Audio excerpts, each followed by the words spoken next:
Olá, pessoal! Vamos aí a mais uma aula de Filosofia dos Direitos Humanos. Hoje nós teremos a aula 3. Na aula 1 nós apresentamos as diretrizes gerais, na aula 2 nós conversamos um pouquinho sobre os fundamentos, os conceitos, já dei um esboço aí das características, né, sobre os direitos humanos que são adotadas hoje.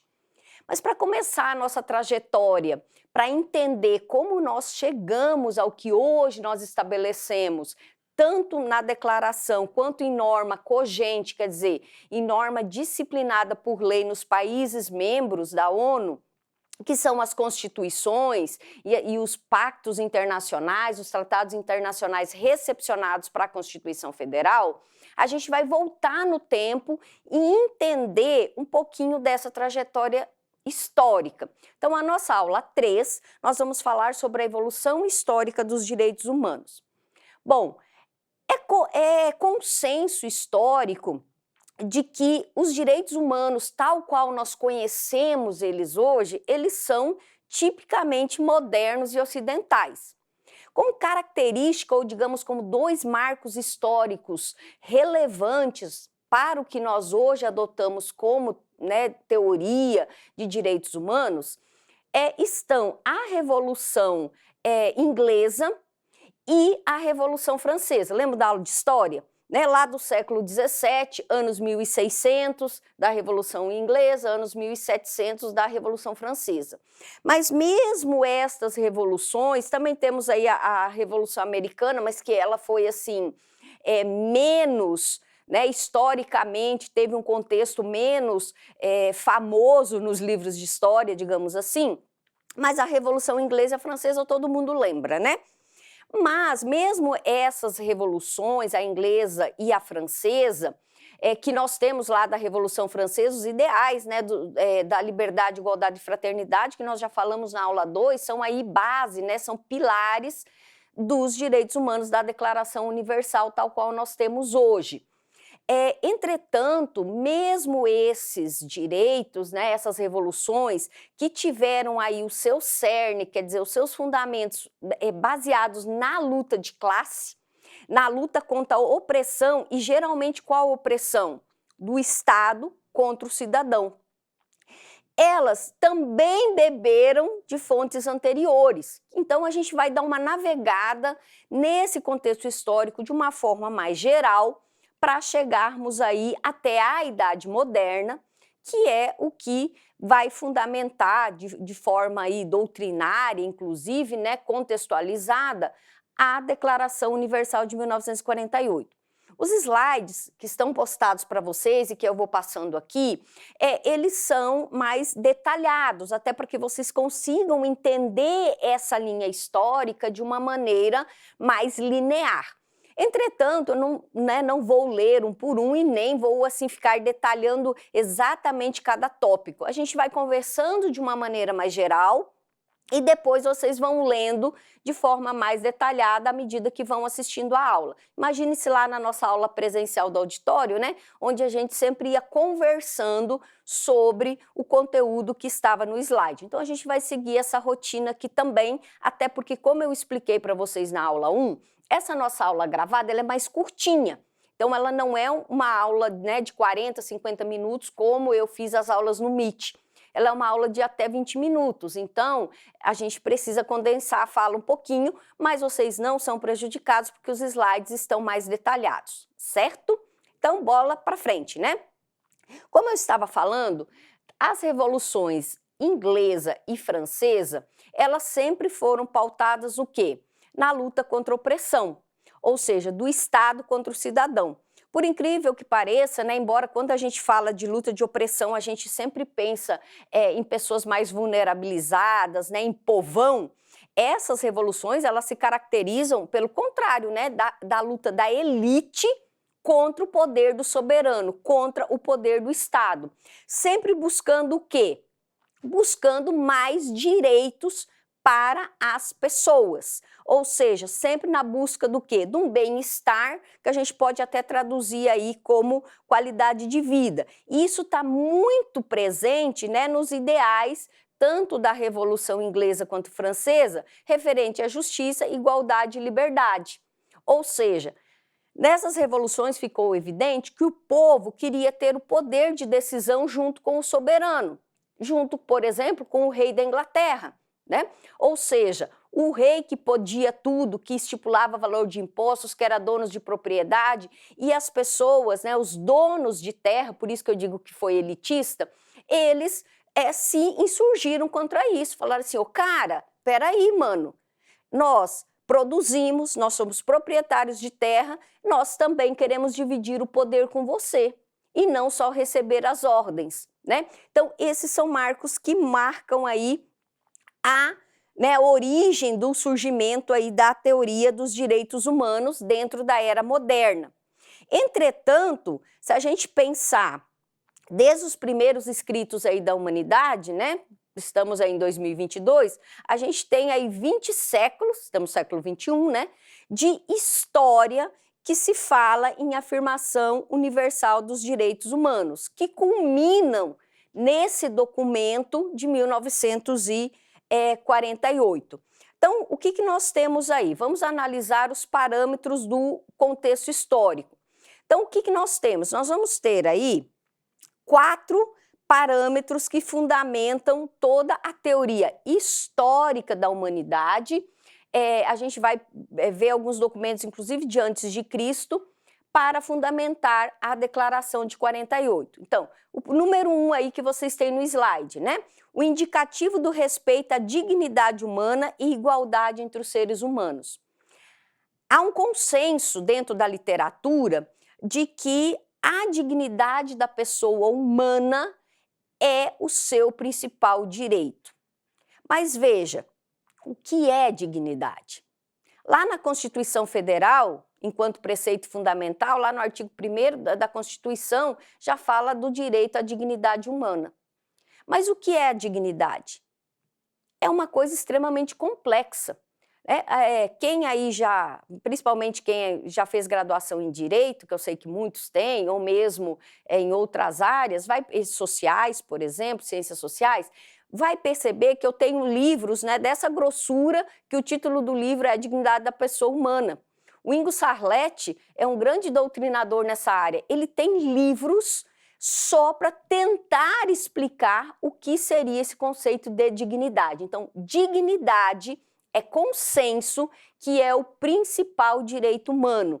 E a partir dele, justamente são as discussões. O que eu preciso ter dentro da minha vida para que eu atinja essa dignidade, para que eu seja um ser digno, tá? O segundo, então, o reconhecimento de direitos fundados na própria existência humana, ou seja, o fato de eu ser um ser humano já me traz direitos.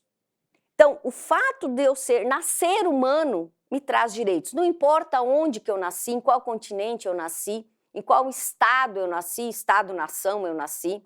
Não importa qual é a minha origem, se eu sou de origem de um povo originário, se eu sou de uma origem de imigrantes, qual é a minha origem.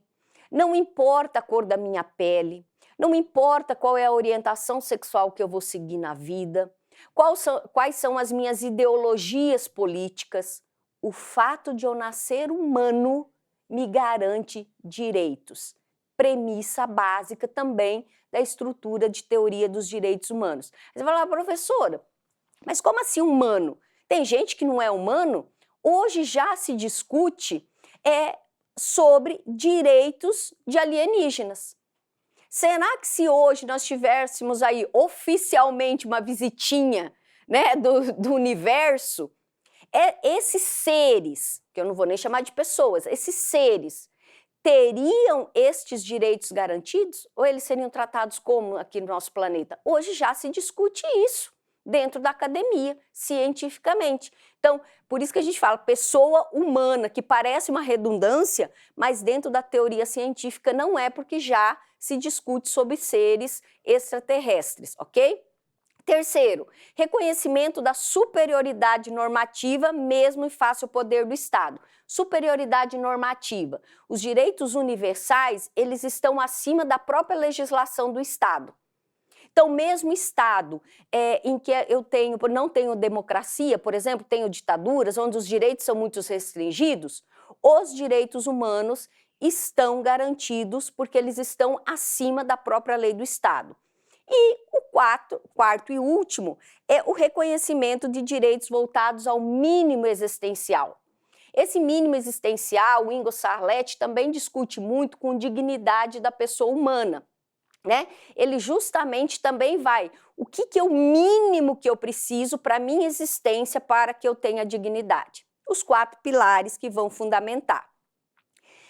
Eu vou falar aqui de uma maneira geral sobre a antiguidade, porque eu estou falando de períodos antes de Cristo, em razão do nosso tempo, né? Se eu pegar livros históricos, aí eu botei de exemplo Zaraustra, Buda, né, extremamente conhecido, Confúcio, todo mundo já ouviu falar de Confúcio, até replica umas frasezinhas dele de vez em quando de autoestima, né? Todos eles têm um ponto comum no seu discurso, ou seja, nas suas teorias, que é a adoção de códigos de comportamento fundamentados no amor e no respeito ao outro. Traduzindo aí, desde que o mundo é mundo, nós temos sempre fundamentado que para vivermos em coletividade, para vivermos em sociedade, nós precisamos ter respeito um pelos outros. Nós precisamos amar uns aos outros. Não é à toa que as religiões, e aí as religiões cristãs e mesmo as não cristãs, elas fundamentam toda a sua doutrina, os seus livros sagrados, sempre nesses pilares de amor ao próximo, de respeito ao próximo. Eu não conheço nenhuma religião que pregue o ódio ao próximo, né? Então, cristão ou não cristã, ela sempre vai se fundamentar isso. Então, desde que o mundo é mundo, se fala disso. E os direitos humanos são o quê? Respeitar o direito do outro. Então, é a síntese de tudo isso. Eu coloquei aqui alguns exemplos de códigos também para nortear aí a linha histórica de vocês. Sobre, por exemplo, o Código de Hammurabi, a famosa lei de Italião, também bem popular, né? Vocês já ouviram falar, que vai falar, por exemplo, do direito à vida, à honra e à propriedade, que são pilares que estão, inclusive, nos nossos direitos fundamentais, né? Lá do Código Penal, você atentar contra a vida de alguém, atentar contra a propriedade. Propriedade você pode traduzir no nosso ordenamento como patrimônio. Temos lá no Código Penal os crimes contra o patrimônio. E a honra, né? Os crimes aí de calúnia, de difamação, de injúria. Então, desde antes de Cristo já se fala nesses direitos fundamentais das pessoas, tá? Temos aí, então, vários códigos que vocês vão verificando aí, né? Depois vão lendo com mais calma, até nós chegarmos também a um ponto da história da humanidade muito conhecido, que é a história grega, né, da democracia. A democracia nasceu na Grécia.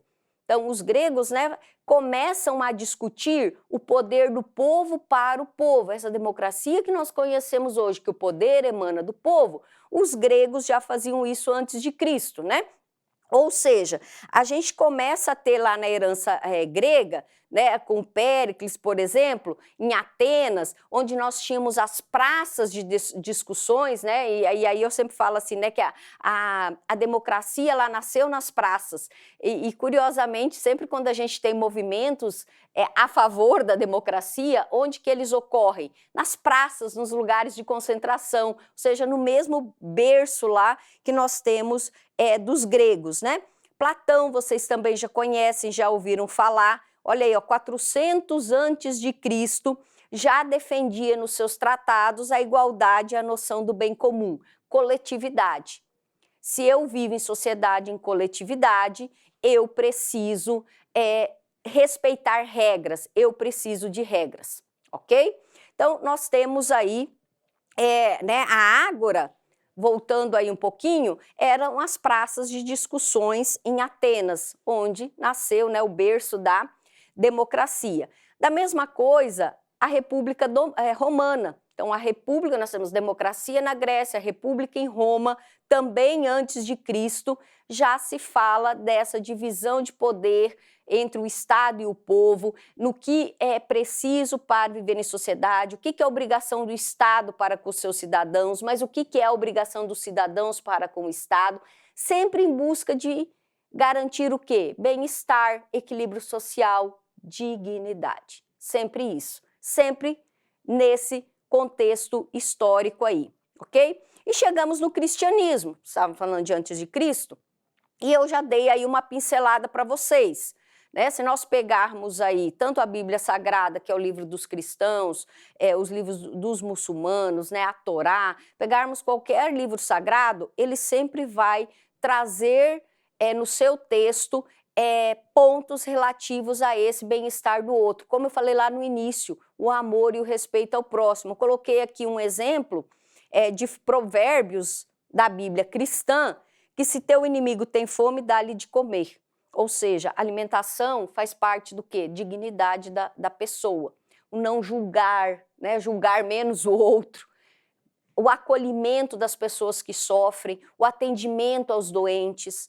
Quem aí pratica alguma religião, tenho certeza que está identificando aí na sua mente trechos que já ouviu do seu sacerdote, do seu pastor, né?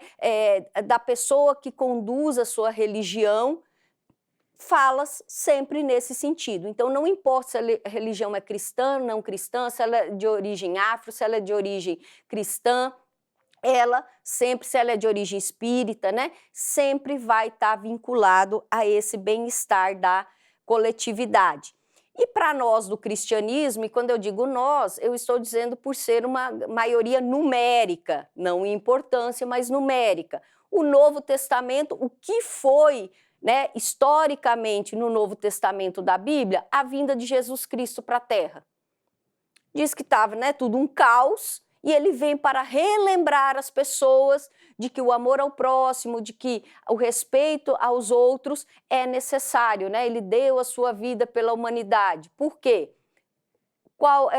O dar a sua vida, qual é o sentido bíblico? Por amor às pessoas, ele se sacrificou. Então, isso é muito latente dentro da nossa história.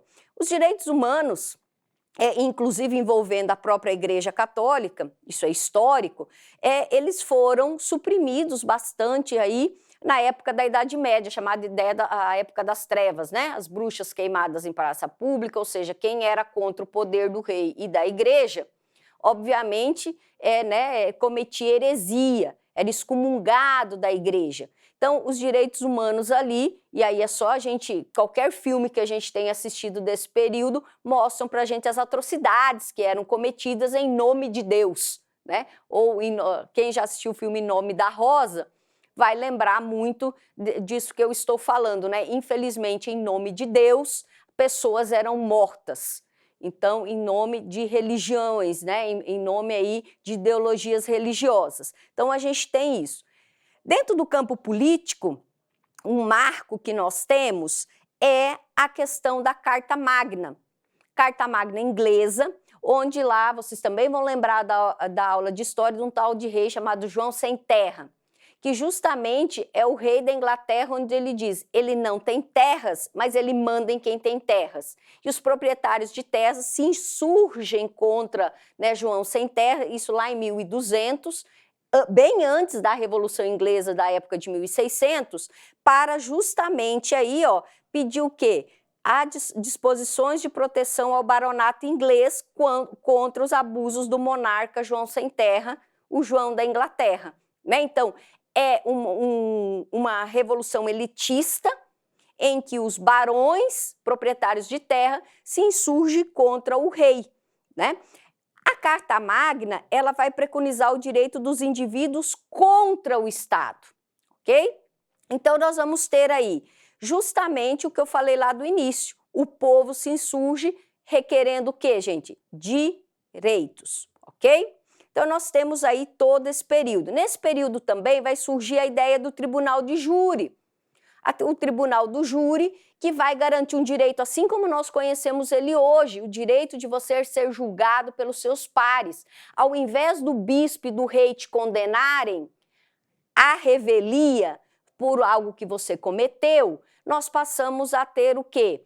O tribunal do júri. Eu tenho o direito de ser julgado por cidadãos, tal qual nós temos hoje. Então, veja, nós trazemos isso historicamente, né, com o Renascimento, que é o fim da Idade das Trevas, né, o Iluminismo, que vai trazer de volta a razão, de volta justamente aí essa busca de poderes contra o Estado absolutista, que detinha todo o poder, e nós passamos aí novamente dentro dessa ideia até chegarmos na Revolução Francesa. Gente, eu vou extrapolar um pouquinho o tempo, mas depois nas outras aulas a gente vai compensando, tá?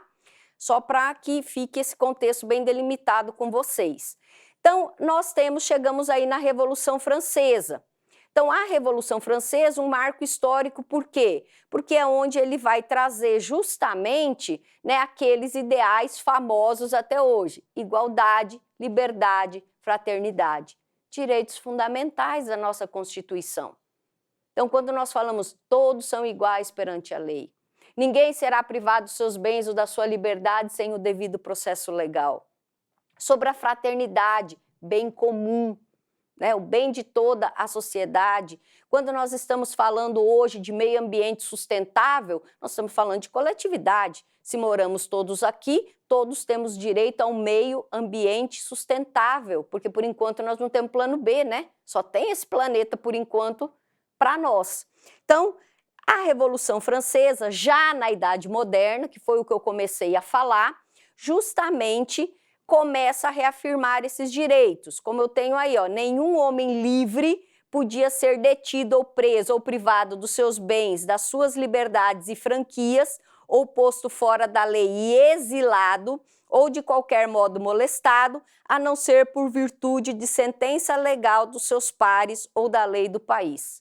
Não preciso nem explicar, porque nós falamos um semestre todinho disso lá na nossa disciplina de processo penal militar, ok? Eu tenho os documentos, nascimento do habeas corpus, então eu tenho o nascimento do tribunal do júri na Inglaterra, o habeas corpus aí também, né, começa a ser, então os presos, né, preso tinha o direito então de se insurgir contra o Estado por meio da defesa para ser posto em liberdade. Então nós vamos ter aí vários documentos até chegarmos no que hoje prevalece em todos os estados democráticos, que é o constitucionalismo, ou seja, a Carta Magna, que nasce lá da Carta Magna inglesa, né, que é o documento inglês, que nós hoje falamos muito, né, tratamos a Constituição como Carta Magna, né, ou seja, ela nasce lá na Revolução Inglesa, com a Petition of Rights, em 1628, que é a busca das liberdades, e hoje todos os estados democráticos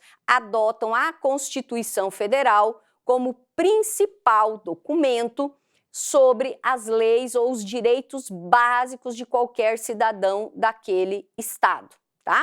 Então nós temos aí, vocês vão lendo e acompanhando direitinho de forma mais detalhadas. Ok. Sumido aqui para mim, certo, gente? Então, a Declaração Francesa dos Direitos do Homem e do Cidadão também é um documento, assim como, né, a Carta Magna Francesa, que vai direcionar. Estou deixando aqui para vocês, não vou passar o vídeo agora, já indo, né, para a Era Moderna, para chegarmos em 1948, é a questão do nazismo, que é um marco, porque nós já falamos sobre isso na aula anterior. A Declaração de 48, ela vem lembrar o mundo de que pessoas possuem direitos. E o fato de ser pessoa garante direitos. Assistam, é de 13 minutinhos, esse vídeo ele é da ONU, tá? Ele é um vídeo institucional, né, da Organização das Nações Unidas. Assistam, curtinho, para começar a entender qual é o contexto que o mundo está vivendo para chegarmos à Declaração de 48. E para saber mais sobre essa trajetória histórica, quem gosta disso, quem até pretende aprofundar estudos, seguir carreira, né, em outro concurso e tal, eu deixo esse livro, que é de uma colega nossa da Unitins, a professora Graziele, em que ela fala de direitos humanos do início ao fim, ela trata da trajetória, tá? Ela vai falar, todo esse contexto histórico que eu dei as pinceladas aqui, ela vai traduzindo isso desde lá do direito natural, né? Ou seja, do direito à sobrevivência. Ele tem físico e tem e-book, tem aí para vocês pesquisarem, ok? Pessoal, de uma maneira rápida, novamente reforçando, eu sei que vocês estão se adaptando ainda a esse modelo, que é diferente de uma aula presencial, como nós tínhamos. assistam a aula, vai dando pause, vai olhando os slides, vai estimulando aí, fazendo a linha cronológica para a gente chegar, né, e compreender o contexto histórico da Declaração de 1948. Até a aula 4, pessoal!